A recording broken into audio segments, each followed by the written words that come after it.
Hey guys, welcome to my channel teach to learn. जैसे कि previous video में हमने बात करी थी रोल ऑफ हार्मोन्स, मतलब ये सारा हमने ये जो दो टॉपिक्स थे सेकेंडरी सेक्सुअल कैरेक्टर और हार्मोन्स का क्या रोल है हमारी बॉडी में रिप्रोडक्शन के लिए, इन सब को हमने अच्छे से स्टडी किया था।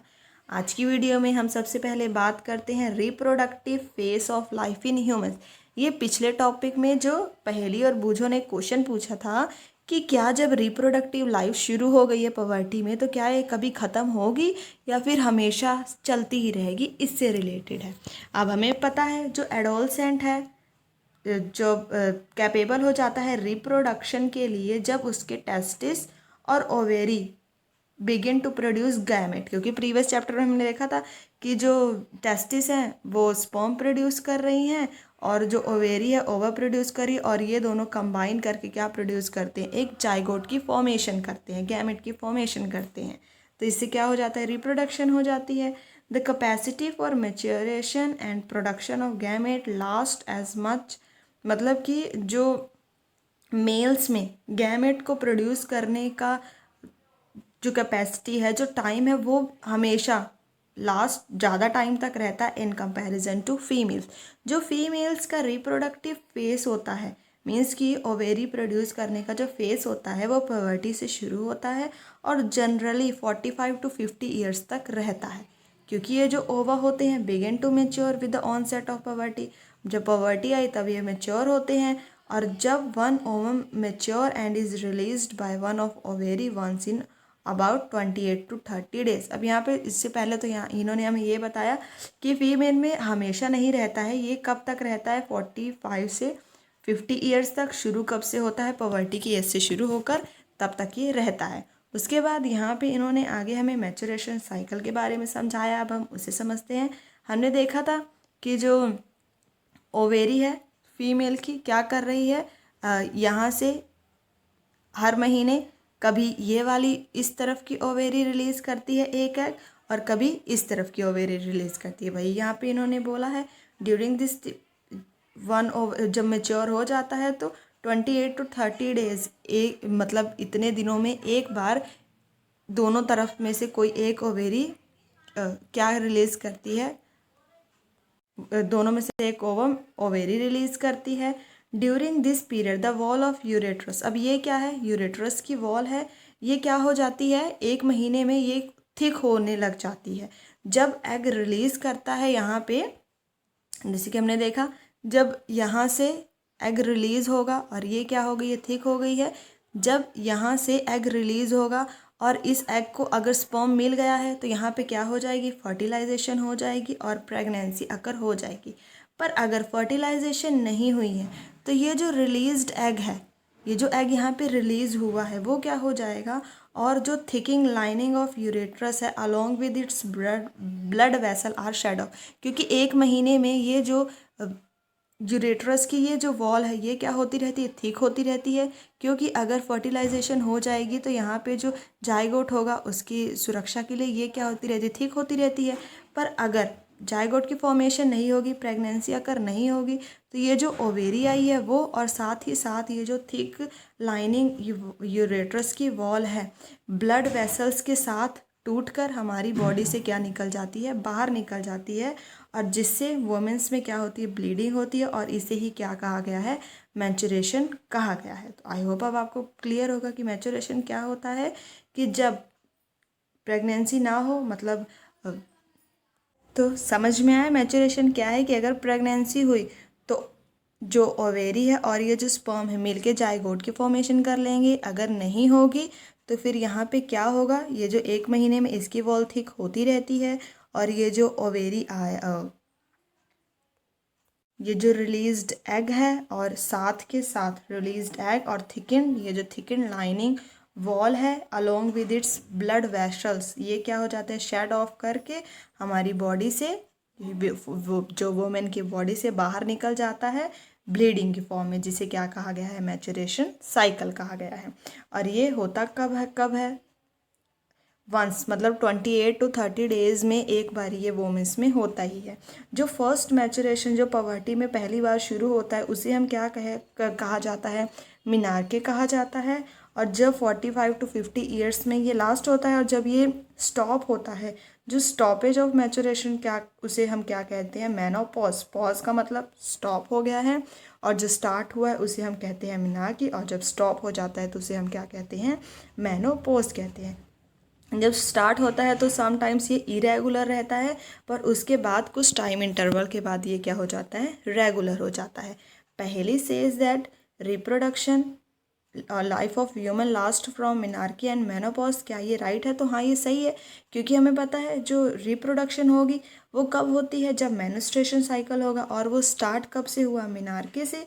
तो मतलब कि रिप्रोडक्शन भी मिनार्के से शुरू होके जब तक मेनोपॉज नहीं होता वुमेन में, तब तक ही ये रहता है रिप्रोडक्शन। तो यस, इसने बिल्कुल सही कहा है। जब जो मेंस्ट्रुएशन साइकिल हो रही है इसे भी कौन कंट्रोल करता है, हार्मोन्स ही कंट्रोल करते हैं।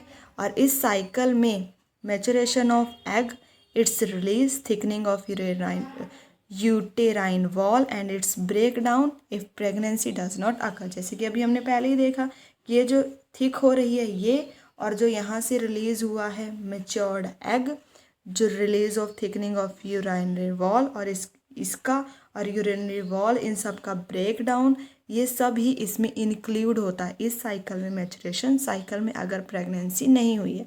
और ऑन द अदर हैंड अगर प्रेगनेंसी हो जाती है तो जो egg is fertilize at it begin to divide and then get embedded in the uterus. क्योंकि हमें पता है, जो हमने प्रीवियस चैप्टर में देखा था कि जो एग होता है वो जब फर्टिलाइज होता है तो डिवाइड होके वापस इस वॉल के साथ ही आके एम्बेडेड हो जाता है, और इसकी यहाँ पे ही क्या होती है, फर्दर डेवलपमेंट होती है अगर प्रेगनेंसी अकर हो जाती है। तो अगर नहीं होती तो ये पूरी शेड ऑफ करके हमारी बॉडी से अलॉन्ग विद ब्लड वेसल्स बाहर निकल जाती है, जिसे मेंस्ट्रुएशन साइकिल कह रहे हैं। अगर ऐसा नहीं हुआ है, मतलब प्रेगनेंसी अकर हो गई है, तो फिर इसी के साथ एम्बेड होके जो एम्ब्रियो है, जो बेबी है, उसकी पूरी यहाँ पे डेवलपमेंट होती है। अब नेक्स्ट हम देखते हैं कि कैसे हम बेबी का सेक्स डिटरमाइन कर पाते हैं। अब यहाँ पे पहली कह रही है कि मैंने अपनी मम्मी और अपनी चाची को बात करते हुए सुना मेरे कज़न के बारे में जिसके एक बेबी होने वाला है। दे आर डिस्कसिंग कि वो बॉय को जन्म देगी या गर्ल को। I wonder what make the fertilized egg develop either. अब ऐसा सोच रही कि ऐसा क्या होता है एग में कि वो बॉय या फिर गर्ल में डेवलप हो जाता है। अब हम देखते हैं। अब हमें पता है जो फर्टिलाइज्ड एग है या फिर जाइगोट है, ये क्या है, determine the sex of baby, यही डिटरमाइन करता है। जो जाइगोट है यही डिटरमाइन करता है कि ये क्या है, बॉय है या फिर गर्ल है। This instruction is present in the thread like structure, जिसे हम क्या कहते हैं, क्रोमोसोम्स इन द फर्टिलाइज्ड। अब ये जो फर्टिलाइज्ड एग है इसी के अंदर ऐसे थ्रेड लाइक सी स्ट्रक्चर प्रेजेंट होती है, जिसे हमने क्या कहा है, क्रोमोसोम कहा है। और इसी क्रोमोसोम के अंदर ही इंफॉर्मेशन प्रेजेंट होती है, जिससे हमें ये पता चलता है कि ये जो फर्टिलाइज्ड एग है ये मेल है या फिर फीमेल है।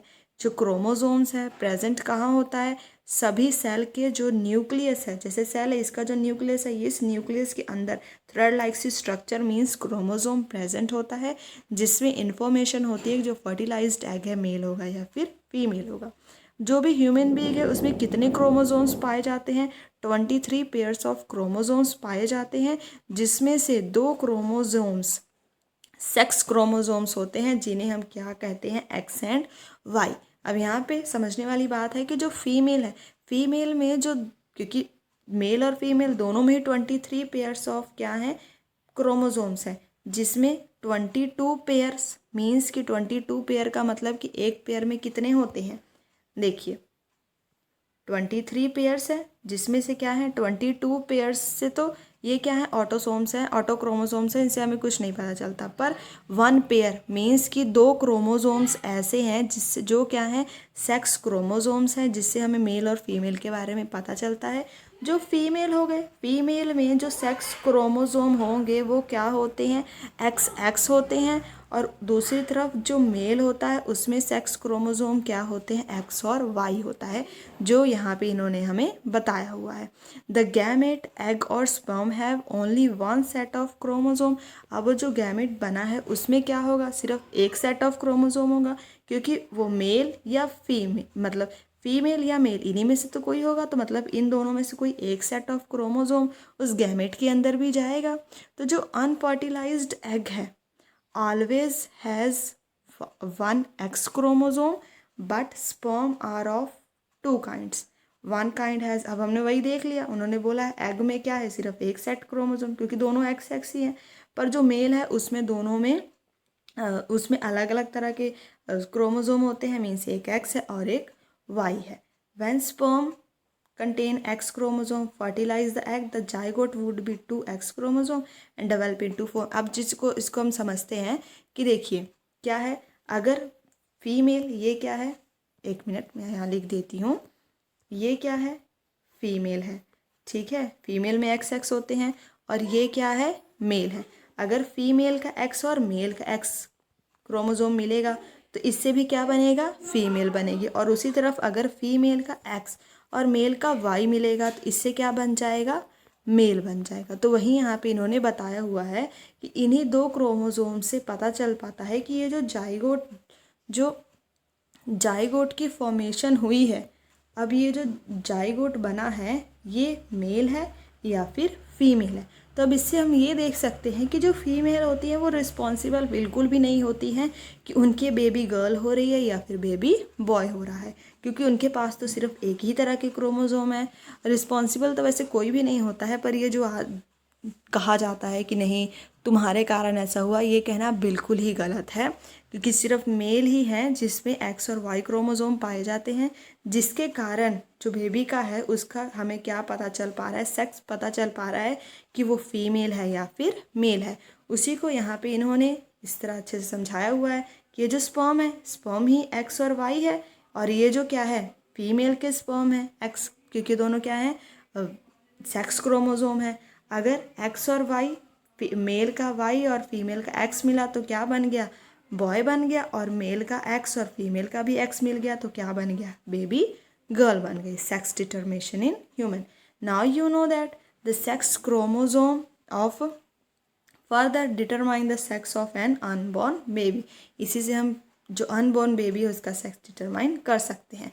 The believe that the mother responsible for sex of her baby is completely wrong to blame her is totally unjustified. वही मैंने आपको अभी कराया, जो मदर को ब्लेम किया जाता है कि वही रिस्पॉन्सिबल है, पर ऐसा बिल्कुल भी नहीं होता है, क्योंकि उसके पास तो है ही सिर्फ एक्स क्रोमोसोम, सिर्फ एक्स क्रोमोसोम है, और जो एक्स है वो दोनों में ही मिलता है। सिर्फ रिस्पॉन्सिबल क्या होता है, ये वाई क्रोमोसोम रिस्पॉन्सिबल होता है, जिससे बॉय और गर्ल इन दोनों में क्या होता है, फ़र्क पता चलता है।